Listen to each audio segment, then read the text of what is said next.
Hello बच्चों, let's read the question first. The question states, in photorespiration, release of CO2 occurs in.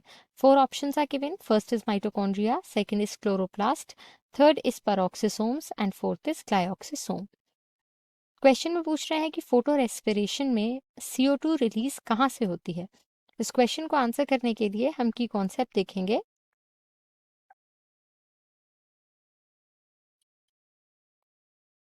Photo respiration का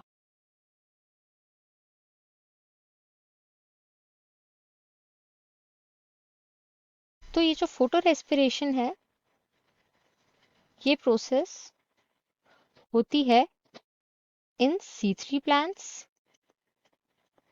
और अगर इस process के बारे में और डिस्कशन किया जाए तो ये एक वेस्टफुल प्रोसेस होती है, क्योंकि इस प्रोसेस से कोई भी एनर्जी यील्ड नहीं होती है या कोई भी ऐसा प्रोडक्ट यील्ड नहीं होता जो कि यूज किया जा सके। इनफैक्ट इसमें एनर्जी जो होती है that is wasted, energy is wasted by consumption. फिर सेकंड पॉइंट इसके बारे में ये होगा कि ऑक्सीजन जो है वो यूज हो जाती है and CO2 is released.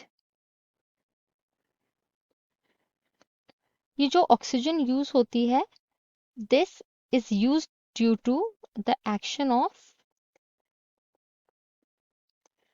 enzyme Rubisco. और ये एंजाइम इसलिए प्रेजेंट होता है क्योंकि this process occurs in competition with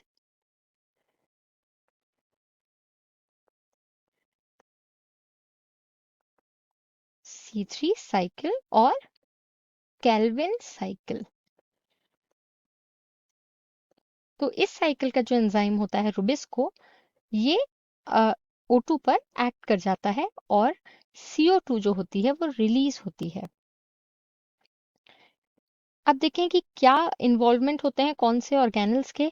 तो सेल ऑर्गेनल्स में एक तो क्लोरोप्लास्ट होता है जो इन्वॉल्व होता है, दूसरा होता है पेरोक्सिसोम एंड तीसरा सेल ऑर्गेनल जो है दैट इज माइटोकॉन्ड्रिया। ये सेल ऑर्गेनल्स जो हैं ये इन्वॉल्व होते हैं इस प्रोसेस में। अब हम क्वेश्चन को देखें अगर, तो क्वेश्चन में कह रहे हैं कि release of CO2 occurs in. CO2 release कहाँ से होता है? जो CO2 रिलीज होता है दैट इज फ्रॉम माइटोकॉन्ड्रिया। हम लिख लेते हैं CO2 रिलीज। अब हम ऑप्शंस देखते हैं।